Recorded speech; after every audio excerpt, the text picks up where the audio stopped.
You do not hate desire. You hate that it controls you. You hate that you promise yourself discipline in the morning and break that promise at night. You hate that after the urge passes, you feel smaller, weaker, slightly ashamed, slightly drained. You hate that your focus collapses, your ambition fades, your eyes lose intensity, and you cannot explain why. You tell yourself it is normal. You tell yourself everyone does it. You tell yourself you are just human. But deep down you know this is not about pleasure anymore. It is about compulsion. And compulsion means loss of control. You say you want power, wealth, attraction, leadership. Yet your nervous system is hijacked by dopamine spikes that last minutes and consequences that last days. That contradiction is not random. It is psychological capture. And capture always follows the same pattern. First exposure creates excitement. Repetition creates tolerance. Tolerance creates escalation. Escalation creates dependency. Dependency creates identity erosion. That is the chain. And if you do not break the chain becomes you. Machiavelli never spoke about modern addiction, but he understood impulse. He understood that the ruler who cannot rule himself will eventually be ruled by something weaker than him. In your case, it is not an enemy army. It is a glowing screen. It is imagination without discipline. It is access without friction. And friction used to protect men. In older times, desire required effort, risk, social skill, rejection tolerance. Now desire requires Wi-Fi. And that shift changed your brain faster than your discipline adapted. Addiction is not about pleasure. It is about escape. And escape is always from something. Stress, loneliness, rejection, boredom, failure, pressure. The urge rises strongest when you feel inadequate. That is not coincidence. That is emotional conditioning. Your brain learned that stimulation numbs insecurity temporarily. So every time life feels heavy, your mind whispers a shortcut. Relief without growth. Comfort without achievement. And every time you accept the shortcut, your tolerance for discomfort shrinks. And when tolerance shrinks, ambition dies quietly. Look at your energy pattern. After indulgence, your motivation drops. Your eye contact weakens. Your social confidence decreases subtly. You feel slightly avoidant. That is neurochemistry. Dopamine spike, followed by depletion. Repeated spikes reduce receptor sensitivity. Reduced sensitivity means normal life feels dull. When normal life feels dull, discipline feels impossible. So you chase another spike. And the cycle tightens. This is where you must make your first decision. If you are still watching, it means part of you is tired of being controlled by impulse. Type, "I see the pattern," in the comments right now. That is not performance. That is awareness. Awareness is the first fracture in the chain. Once you see the mechanism, it loses invisibility. And invisible enemies are the strongest enemies. Now we go deeper. Sexual addiction is often masked as high drive. But drive creates results. Addiction consumes them. Drive builds businesses. Addiction wastes evenings. Drive sharpens posture. Addiction softens it. Drive increases selective attention. Addiction fragments it. So ask yourself honestly, is your behavior increasing your leverage in life or decreasing it? This is not about morality. It is about power allocation. Machiavelli wrote that men are driven by desire and fear. Your addiction manipulates both. It promises desire fulfillment. It threatens discomfort if you resist. So you surrender to avoid tension. But tension is the doorway to growth. When you resist an urge, you experience anxiety. That anxiety is not danger. It is withdrawal from dopamine dependence. And the addicted mind confuses withdrawal with necessity. That confusion keeps you trapped. Here is the brutal truth. Every time you indulge compulsively, you train your brain to value fantasy over effort. And the brain follows training, which means real interaction feels harder. Real attraction feels riskier. Real relationships feel less intense at first. That leads to avoidance. Avoidance leads to isolation. Isolation increases reliance on artificial stimulation. And the loop completes. Understand the dark psychology behind this system. Algorithms are designed to hijack attention. Novelty triggers dopamine. Variety escalates excitement. Your brain is not built for infinite novelty. It is built for scarce reward. So you are consuming an unnatural volume of stimulation. That means your threshold for excitement rises. That means ordinary moments feel insufficient. That means you seek more extreme triggers. And that escalation is the architecture of addiction. Now pause. If this feels uncomfortably accurate, type "break the loop" in the comments. This is your second vow. You are not weak. You are conditioned. And conditioning can be reversed. But only if you accept responsibility for retraining your system. Let us dismantle the internal lie. You think indulgence relaxes you. It does not. It sedates you. Relaxation restores energy. Sedation drains it. That is why after the act you do not feel powerful. You feel passive. Passivity repeated becomes personality. And personality shapes destiny. So what is the counter-strategy? Replacement and redirection. You cannot remove a behavior without replacing its reward pathway. If you simply suppress urge, you create internal pressure. Pressure without outlet explodes. Instead, you redirect dopamine to effort-based rewards. Exercise. Skill mastery. Cold exposure. Competitive environments. These are not random suggestions. They are neurochemical recalibrations. Physical intensity resets dopamine sensitivity. Mastery builds pride. Pride reduces escapism. When you earn stimulation, your brain respects it differently. You must also eliminate triggers strategically. Addiction thrives on accessibility. Increase friction. Remove private browsing at night. Move devices away from bed. Install accountability systems. Sleep earlier. Why?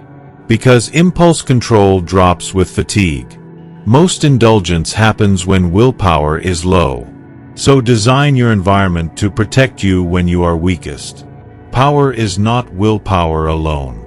It is system control. If you are ready to design your environment instead of trusting raw discipline, type system over urge.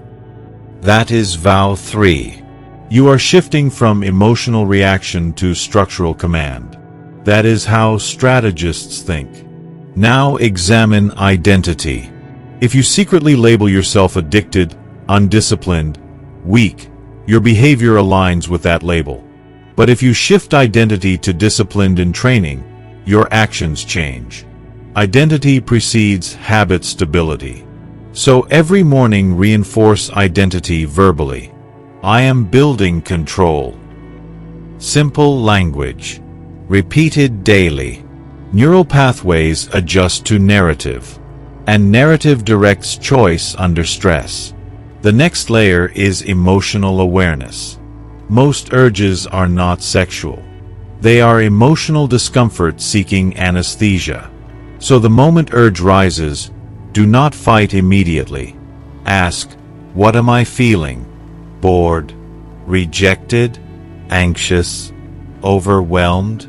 Naming the emotion separates it from the urge. When you create that separation, impulse weakens. This is psychological decoupling, and it works because awareness activates higher cognition. You must also rebuild real-world confidence. Addiction often correlates with avoidance of social risk. So increase small exposures. Initiate conversations. Maintain eye contact slightly longer. Accept minor rejection as training. Every successful micro-interaction rebuilds reward association with real life. That lowers artificial dependence. Pause again. If you have watched this far, you are not average. You are confronting something most men hide. Type discipline rising. That is vow 4. You are choosing confrontation over concealment. And confrontation builds strength. Another strategic insight. Shame fuels relapse. If you fall and you attack yourself mentally, you create emotional pain. Emotional pain triggers desire for relief. Relief becomes indulgence. So excessive self-hate perpetuates addiction. Instead, analyze lapse objectively. What triggered it? What time? What mood? Adjust system. Move forward. No drama. Precision replaces shame. You must also limit fantasy consumption beyond explicit content. Excessive romanticization, constant scrolling of provocative imagery, endless stimulation of imagination keeps dopamine baseline elevated. Control what you feed your senses. Your focus is currency. Spend carefully. Now let us address a hard point. Some of your ambition problems are not laziness. They are dopamine exhaustion. When your reward system is overstimulated daily, long-term goals feel slow and unrewarding. So you procrastinate. That fuels guilt. Guilt fuels escape. Escape fuels addiction. So reducing stimulation gradually restores patience. And patience is the foundation of greatness. We shift again. Build purpose. Addiction shrinks when mission expands. If your life lacks direction, pleasure becomes default. But when you are chasing a serious goal, indulgence feels like sabotage. Because it is. So clarify mission. Fitness transformation. Financial milestone. Skill acquisition. Relationship improvement. Set measurable targets. Break them weekly.